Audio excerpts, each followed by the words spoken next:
మహాత్మా గాంధీ గారి చిత్రపటం ఇక్కడ ఉంది. ప్రథమ భారత ప్రధానమంత్రి జవహర్లాల్ నెహ్రూ గారి చిత్రపటం ఉంది.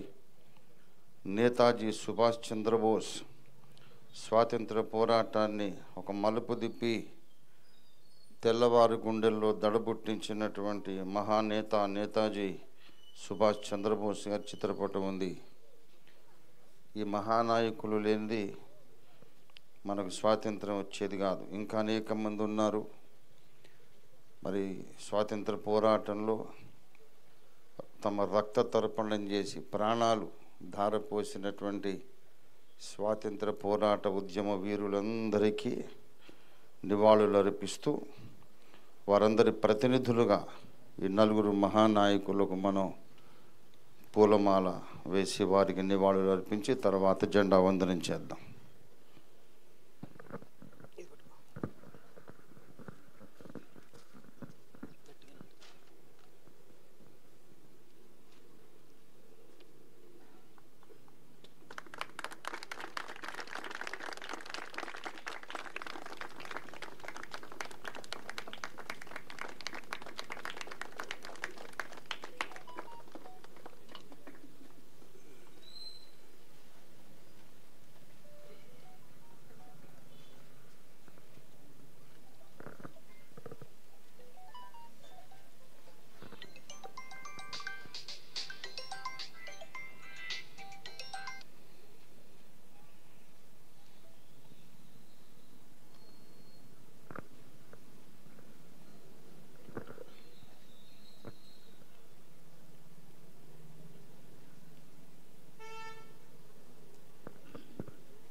దయచేసి మొబైల్స్ అందరూ కూడా ఫ్లైట్ మోడ్ పెట్టేసుకోండి.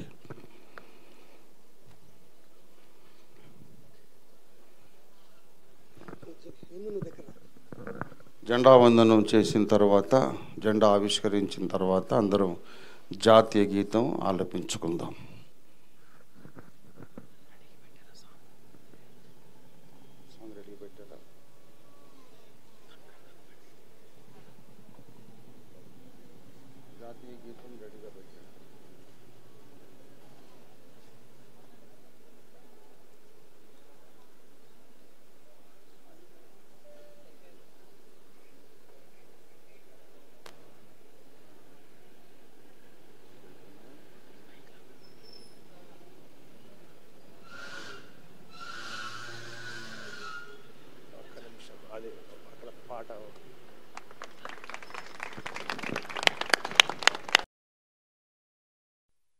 जनगण मन अधिनायक जय हे भारत भाग्य विधाता। पंजाब सिंध गुजरात मराठा द्राविड उत्कल बंगा विंध्य हिमाचल यमुना गंगा उच्चल जलधि तरंगा। तव शुभ नामे जागे तव शुभ आशीष मांगे गाहे तव जय गाथा। जन गण मंगलदायक जय हे भारत भाग्य विधाता। जय हे जय हे जय हे जय जय जय जय हे। जय हिंद। बोलो स्वतंत्र भारत की, बोलो स्वतंत्र भारत की। ప్రియ మిత్రులారా, ఈ శుభ తరుణంలో ఇక్కడికి విచ్చేసిన రాష్ట్రీయ క్రైస్తవ పరిషత్ కార్యకర్తలకు, ఇండియా ప్రజాబంధు పార్టీ కార్యకర్తలందరికీ కూడా I wish all of you a very happy Independence Day। आप सब लोगों को स्वतंत्र दिवस की बधाई, शुभकामनाएं। మీకు అందరికీ స్వాతంత్ర దినోత్సవ శుభాకాంక్షలు। ప్రియమిత్రులారా, ఇది జాతీయ పండుగ, రంజాన్ ఒక ముస్లింలకు మాత్రమే పండుగ, క్రిస్మస్ క్రైస్తవులకు మాత్రమే పండుగ, దీపావళి దసరా ఇత్యాది పండుగలు హిందువులకు మాత్రమే పండుగ. కానీ ఇండిపెండెన్స్ డే ఆగస్టు 15వ తారీఖు ఈ భారతదేశ గడ్డ మీద పుట్టిన ప్రతి ఒక్క వ్యక్తికి పండుగ. వాళ్ళ మతం ఏదైనా, వాళ్ళ ధర్మం ఏదైనా, విశ్వాసం ఏదైనా, కులము, జాతి, వృత్తి, భాష, సంస్కృతి ఏదైనా, భారతదేశ గడ్డ మీద పుట్టిన ప్రతి ఒక్కరికి మహాపర్వదినం స్వాతంత్ర్య దినం. కనుక ఈ శుభ తరుణాన దేశ ప్రజలందరికీ కూడా నా శుభాకాంక్షలు తెలియపరుస్తున్నాను. ఇండియా ప్రజాబంధు పార్టీ జాతీయ వ్యవస్థాపక అధ్యక్షునిగా, అలాగే ఆర్కేపీ వ్యవస్థాపక జాతీయ అధ్యక్షునిగా దేశ ప్రజలందరికీ కూడా నా శుభాకాంక్షలు, స్వాతంత్ర దినోత్సవ శుభాకాంక్షలు తెలియపరుస్తూ ఉన్నాను. దేశ సరిహద్దుల్లో మన దేశ రక్షణ కొరకు అహర్నిశలు తమ ప్రాణాలకు తెగించి, చావుకు తెగించి దేశమాత కోసం ప్రాణాలైన అర్పించడానికి సిద్ధంగా ఉండి అహర్నిశలు కొండల్లో సరైన వసతులు లేకుండా రాత్రింబగళ్ళు కాపలా కాస్తున్నటువంటి భారత సైనికులందరికీ కూడా స్వాతంత్రోద్యమ శుభాకాంక్షలు, వారందరికీ గౌరవపూర్వక నమస్కారాలు తెలియపరుస్తున్నాను. అలాగే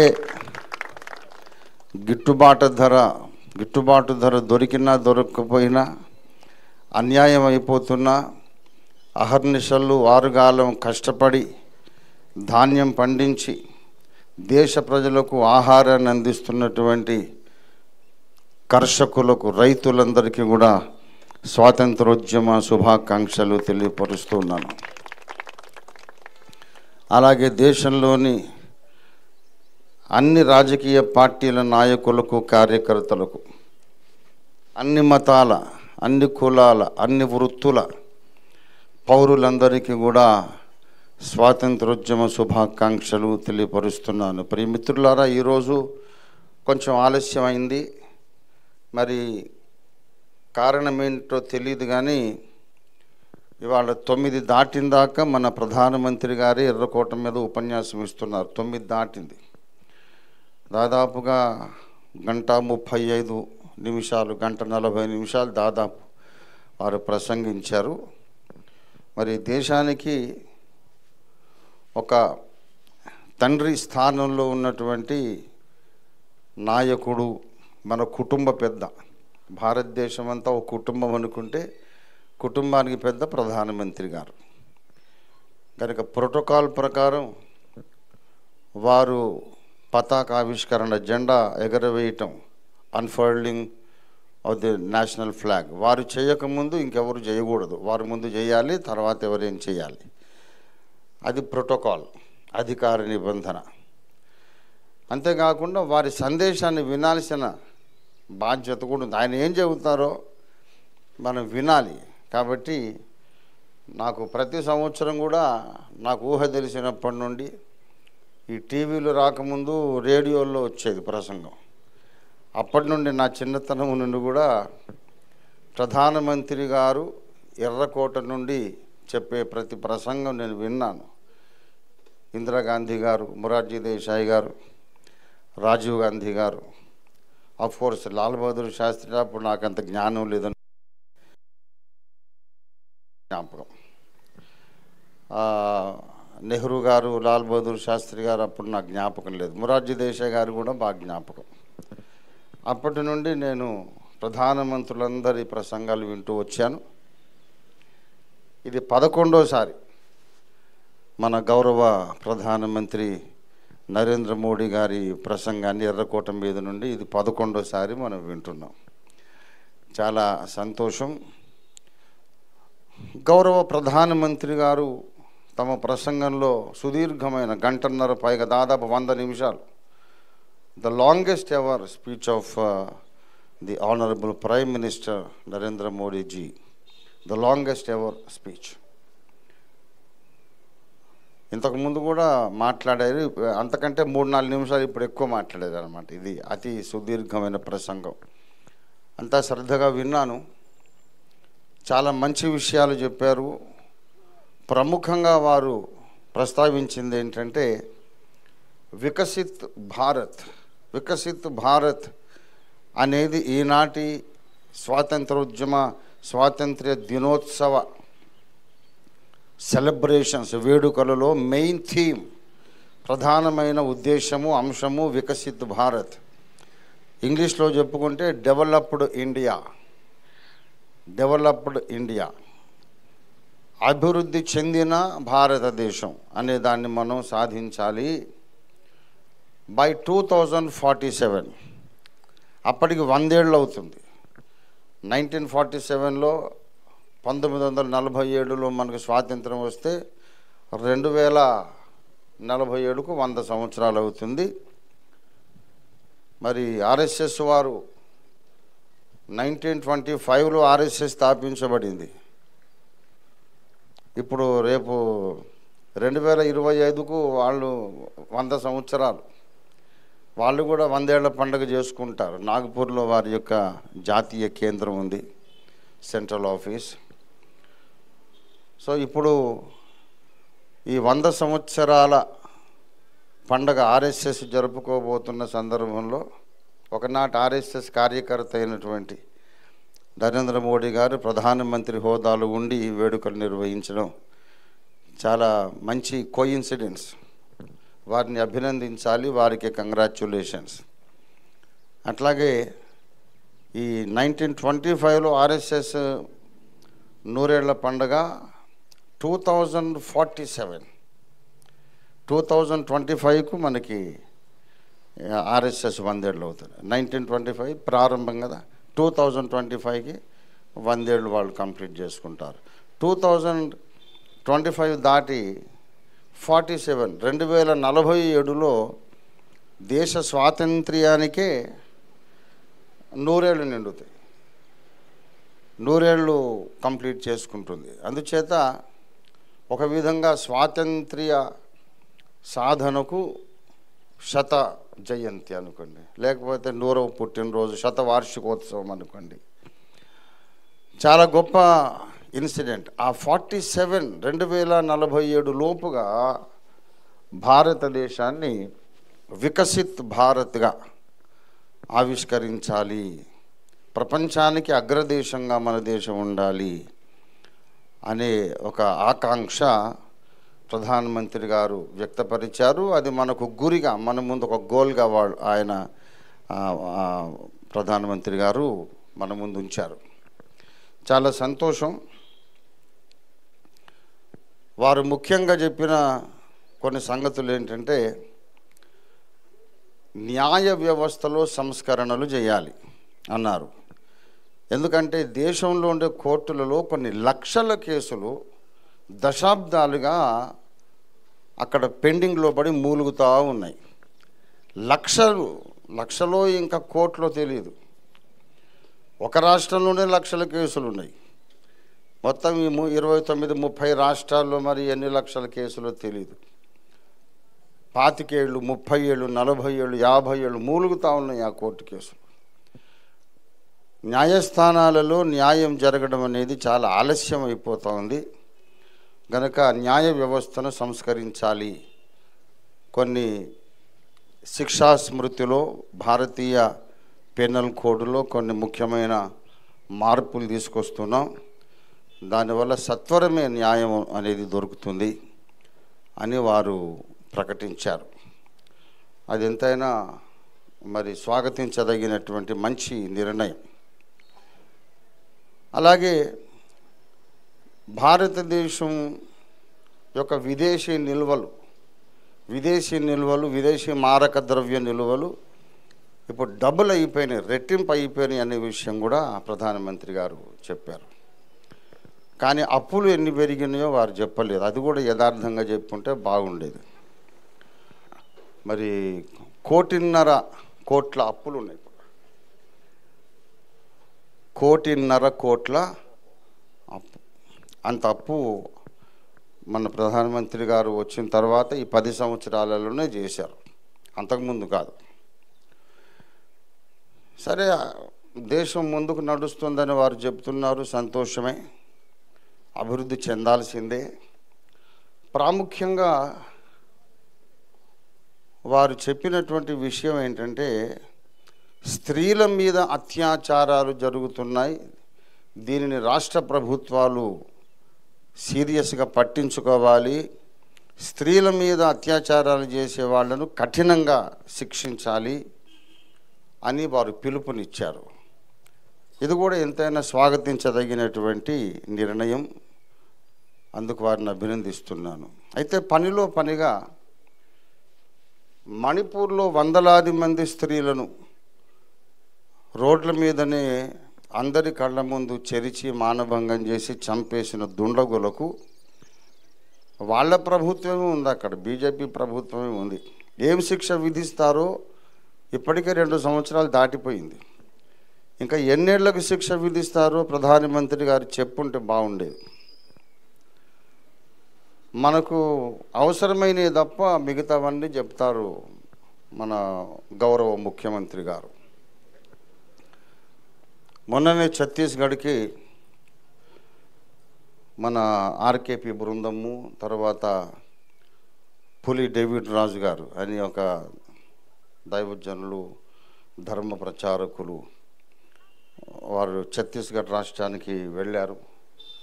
వెళ్ళి అక్కడ పర్యటించి పరామర్శించి వచ్చారు. అక్కడ 40 కుటుంబాలను ఒక గ్రామము నుండి ఊరి పెద్దలందరూ వచ్చి వెలివేసి వాళ్ళ ఇళ్లకు తాళాలు పెట్టి మళ్ళీ ఊర్లో కనపడితే చంపేస్తామని బెదిరించి అడవుల్లోకి పంపించేశారు. 40 ఫ్యామిలీస్, 40 మంది వ్యక్తులు కాదు, ఒక్కొక్క కుటుంబంలో 5, 6, 10 మంది, 7 సభ్యులు ఉన్నారు. అంటే దాదాపు 300-400 మందిని వాళ్ళ ఇండ్లు తాళం పెట్టేశారు, అడవుల్లోకి వెళ్ళగొట్టేశారు. ఎందుకంటే వాళ్ళు క్రైస్తవులట, యేసు ప్రభు వారిని నమ్ముకున్నారు. వాళ్ళందరూ కూడా ఒక్కొక్కరు 5 ఎకరాలు, 8 ఎకరాలు, 10 ఎకరాలు పొలం కలిగిన వాళ్ళే, అడుక్కునే వాళ్ళేం కాదు. తమ పొలం పండించుకొని వాళ్ళు బ్రతుకుతున్నారు, గౌరవంగా బ్రతుకుతున్నారు. కేవలం యేసు ప్రభువుని నమ్మారనే కక్షతో వారిని ఊర్లోంచి వెళ్ళగొట్టేశారు. తర్వాత ఇదే సంవత్సరం ఒక విశ్వాసి, క్రైస్తవ మతంలో ఉన్నటువంటి ఒక వ్యక్తి చనిపోతే ఆ ఊరి వాళ్ళు సమాధి చేయనివ్వలేదు. శవం దుర్వాసన కొడుతోంది, సమాధి చేయనివ్వలేదు.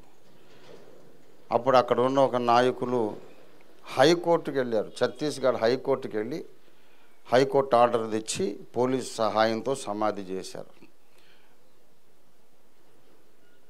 ఛత్తీస్గఢ్లో ఒక 40 మంది పాస్టర్లను దొంగ కేసులు పెట్టారు. ఏమి నేరం లేదు, ఏమి లేదు.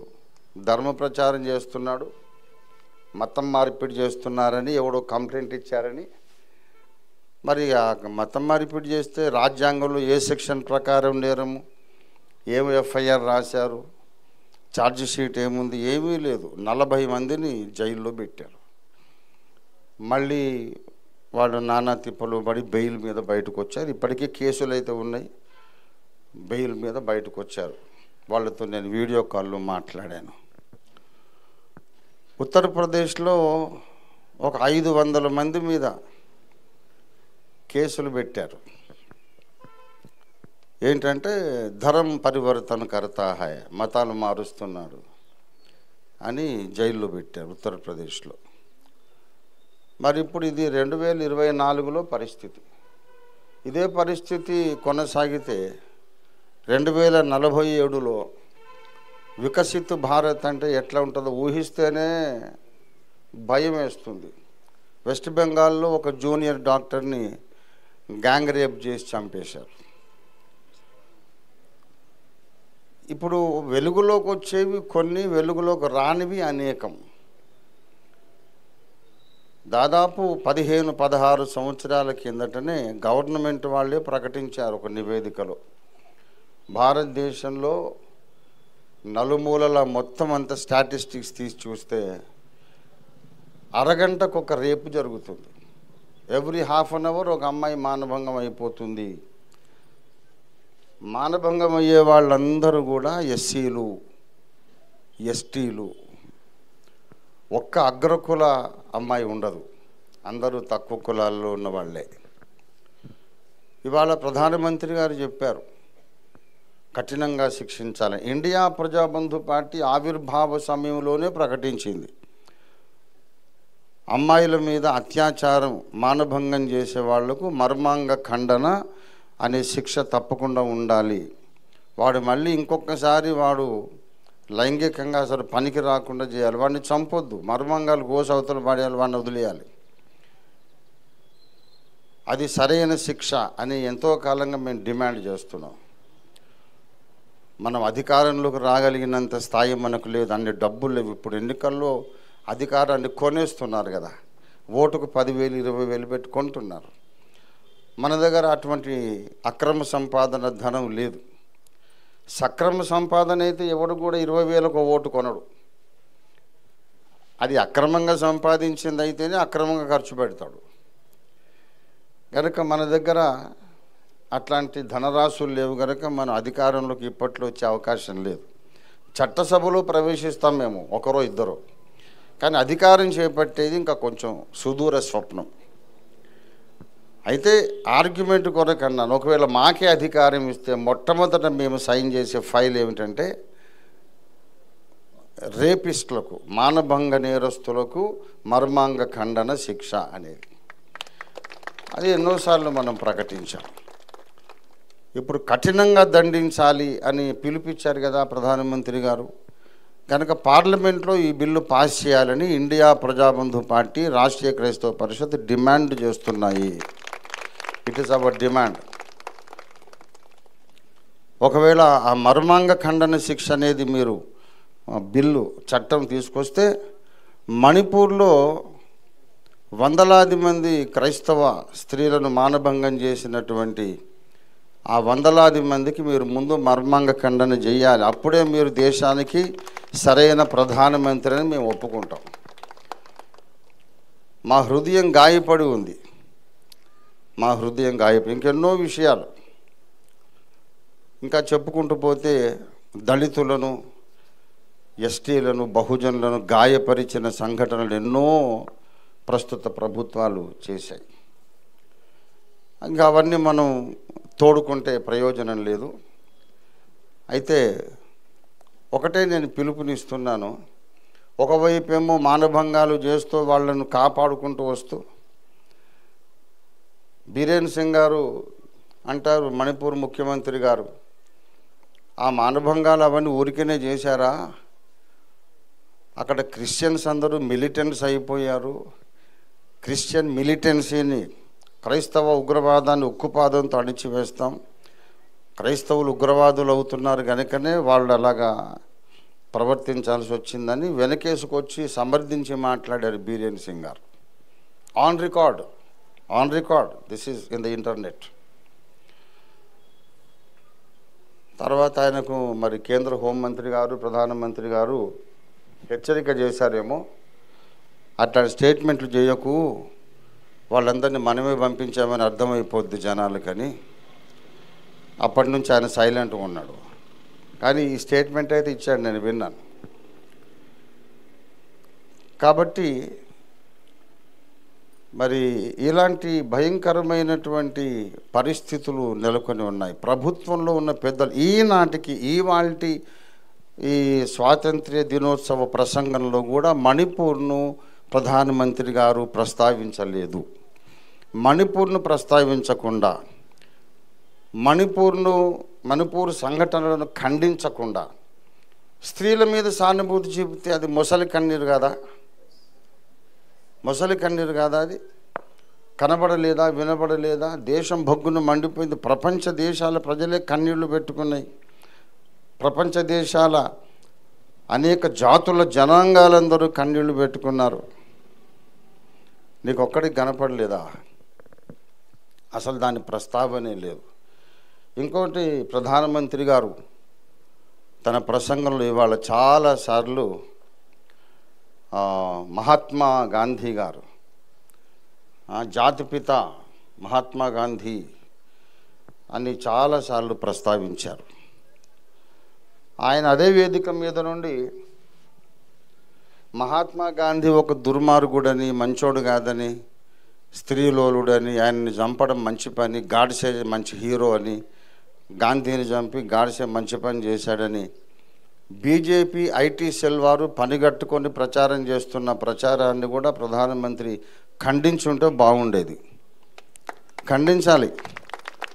ఎర్రకోట మీద నుండి చెప్పాలి, అరే మహాత్మా గాంధీ గారు ఆయన చాలా మహానుభావుడు రా బాబు, ఆయన లేకపోతే మనకు స్వతంత్రం వచ్చేది కాదు, ఆయన్ని మీరు బురద జల్లుడు కార్యక్రమం మానేసేయండి అని బీజేపీ ఐటీ సెల్కు ప్రధానమంత్రి గారు ఓ పిలుపునిస్తే బాగుండేది. కానీ వాళ్ళని ఏమనడు, వాళ్ళ పని వాళ్ళు చేస్తుంటారు. నాయకుడేమో గాంధీ గొప్పోడు అంటారు, నాయకుడేమో గాంధీ గారు మహానుభావుడు అని చెబుతాడు, వాళ్ళ అనుచరులేమో గాంధీ మంచోడు కాదని చెప్తారు. ఇలాగ 2 నాలుకల నాయకులు మనకు దొరికారు ఇప్పుడు. ఇంకో మాట కూడా అన్నారు, ఆయన చెప్పారు ఆయన ప్రసంగంలో, ఇంత మహత్తరమైన, ఇంత ఘనమైన, అద్భుతమైన రాజ్యాంగం మనకు ఉన్నప్పుడు, దేశంలో ఇంత అవినీతి, భ్రష్టాచార్, ఇంత దౌర్జన్యము దళితుల మీద జరుగుతూ ఉంది, మహోన్నతమైన మన రాజ్యాంగం ఉండగా ఇలా ఎందుకు జరుగుతుంది అని అన్నారు ఆయన. మీరు వినండి ప్రధానమంత్రి గారి ప్రసంగం. నేను ప్రతి పొల్లు విన్నాను నేను. అవును, మహోన్నతమైన రాజ్యాంగం అని అన్నారు కదా, పనిలో పనిగా ప్రధానమంత్రి గారు ప్రకటించాల్సింది. మాకు 400కు మించి సీట్లు వస్తే ప్రస్తుత రాజ్యాంగాన్ని మార్చేస్తాము అని మేము చెప్పిన ప్రకటన వెనక్కి తీసుకుంటున్నాం. 400 పారు కాలేదు, మాకు 300 పారు కూడా కాలేదు. కాబట్టి మేము రాజ్యాంగాన్ని మార్చే ఉద్దేశం లేదు. నా పార్టీ సభ్యులు, నాయకులు, ప్రజాప్రతినిధులు ఎవరు కూడా రాజ్యాంగాన్ని మారుస్తామని పిచ్చి ప్రకటనలు చేయకండి అని ఒక పిలుపు ఎర్రకోట మీద నుంచి ఇస్తే బాగుండేది. దాని సంగతి పట్టించుకోరు. మనకు అవసరమైంది మాత్రం సార్ మాట్లాడరు, మనం అవసరం లేని మాట్లాడతారు. ఇంకా ఎక్కువ భాగము అంతర్జాతీయ పరిస్థితుల గురించి వారు మాట్లాడారు.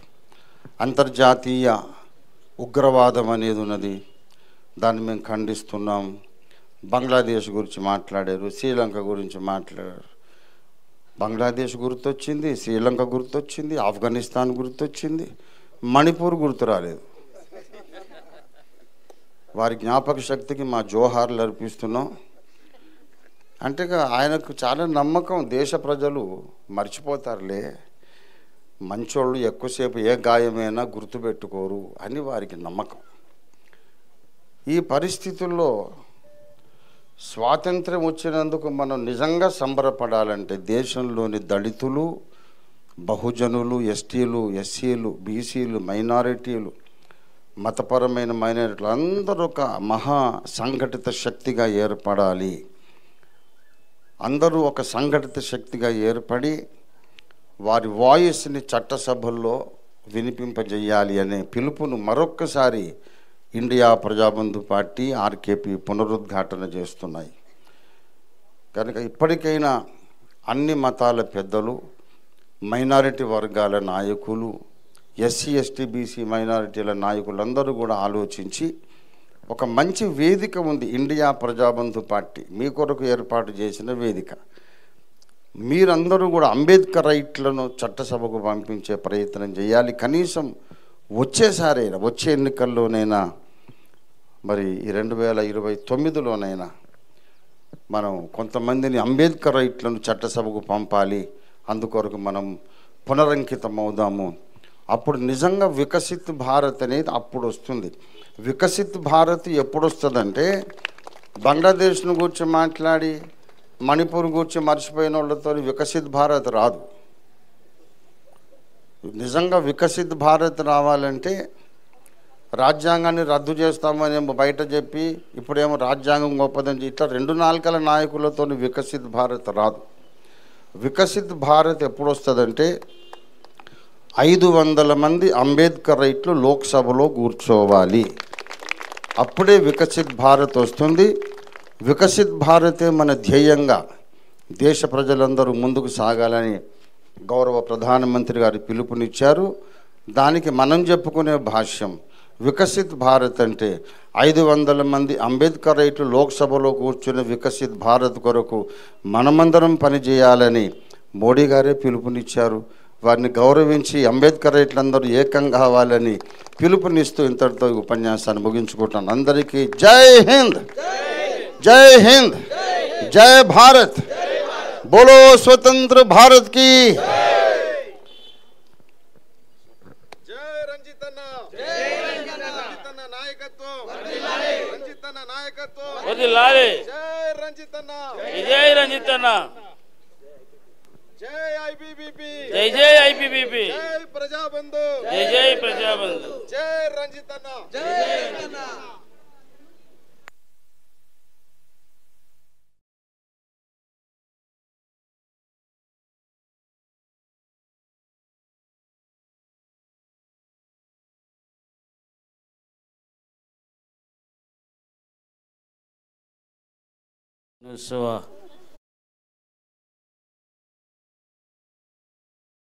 రంజిత్ గారి నోట మనం విన్నాము. మరి ఆ మాటలను మన మనసులో నెమరు వేసుకుంటూ చక్కటి అల్పాహారాన్ని సిద్ధపరిచారు మన తమ్ముళ్ళు. అందరం వెళ్ళి అల్పాహారాన్ని కూడా మనం స్వీకరిద్దాం.